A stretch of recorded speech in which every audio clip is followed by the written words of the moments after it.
মানুষ এখানে এখানে সিস্টেম আছে না, রিলায়েবল সিস্টেম আছে।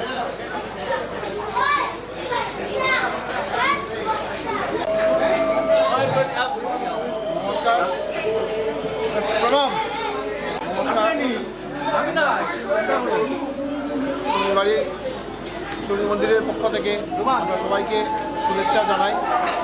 আমাদের আজকের শেষ পর্যায়ে চলে এসছে কাজ, তো ভালোভাবেই পুজো হয়েছে। থেকে 4,000 লোক আমাদের প্রসাদ দিয়েছেন। সবার সহযোগিতায় আমাদের সুন্দরভাবে সম্পন্ন হতে যাচ্ছে। এখন কালী পূজা শেষ হয় নাই, সরস্বতী পুজো শেষ হয়েছে, এখনও প্রসাদ আজকে রাত্রে কন্যা লেগেছে। যাই হোক, এখন পর্যন্ত প্রসাদ সবাই নিয়ে যাচ্ছে। মোট প্রায় কতজন মানুষকে প্রসাদ খাওয়ানো হবে? 3 থেকে 4,000 এরকম হবে। অন্য বছরের তুলনায় এবছরের পুজোর বিশেষত্ব রয়েছে। এবছরের বিশেষত আমাদের প্রত্যেক বছরই যেটা থাকে ওইটাই হচ্ছে, তো গানের একটা আসর এখনও চলছে এখানে। যেটা আমাদের জায়গাটা একটা বেশি পেয়েছি, ওই জায়গা পাওয়াতে আমাদের সবাই যারা গান শ্রোতারা যারা আছেন ওরা গান শুনতে পাচ্ছেন বসে, তো ওইটাতে আমাদের একটু ভালোই লাভ হয়েছে। এই মন্দিরটা স্থায়ীভাবে স্থান পেয়েছে এখন একটা। হ্যাঁ, স্থায়ীভাবে স্থান পেয়েছে, মানে অনেক বছর থেকেই হয়ে যাচ্ছে এটা।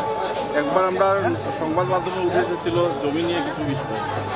জমি তো আমাদের দায়িত্বেই আছে, আমরা ইয়ের সাথে কথা হয়েছে আমাদের ওই মালিক পক্ষদের সাথে। এই জায়গাটা ওনার যে মা ছিলেন, মা উনি আমাদেরকে দান করে গেছেন এটা মুখে, আর পেপারস এখনো পাইনি, কিন্তু এখানে বিরাট হয়ে গেছে। মোটামুটি আমরা আশা করি এটা হয়ে যাবে। জনগণের সমর্থন কেমন পাচ্ছেন? জনগণের সমর্থন প্রচুর পরিমাণে, কী বলবো, বলেছে সবাই।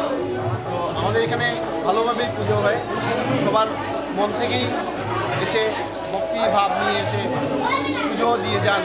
প্রত্যেক শনিবারেও অনেক ভিড় থাকে। তো আজকে বছরের যে আমাদের পুজো, এটা ভালোভাবে সম্পন্ন হচ্ছে। কালী পুজো দেখতে পেলাম, কালী পুজো হচ্ছে। কালী পুজো চলছে।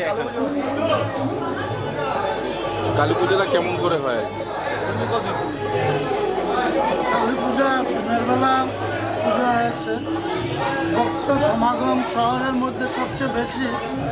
তাছাড়া আমার মনে হয় শহর শিলচরে সবচেয়ে বেশি দর্শনার্থী এবং পুণ্যার্থীরা এখানে এসে আজকের যে খবর শিলচরের সবচেয়ে বেশি এখানে ভক্তরা এসেছে এবং প্রসাদ প্রায় 8 থেকে 10,000 এখন পর্যন্ত চলছে। লাইনে অনেক লোক দাঁড়িয়ে আছে, সবাই প্রসাদ পায় এবং স্বতঃস্ফূর্তভাবে ওরা প্রসাদ নেয়। আমরা যারা ভলান্টিয়ার বা আমরা সবার সাথে খুব সুন্দরভাবে আমরা সেটা করে থাকি প্রত্যেক বছর। একটা জিনিস আমি যেটা বলতে যাচ্ছি, আমাদের পাড়া থেকে চাঁদা কালেকশন বাইরে গিয়ে হয় না, কিন্তু মানুষ স্বতঃস্ফূর্তভাবে এসে দিয়ে যায়। এইসব থেকেই আমাদের পুজো ভালোভাবে সম্পন্ন হয়। ধন্যবাদ আপনার।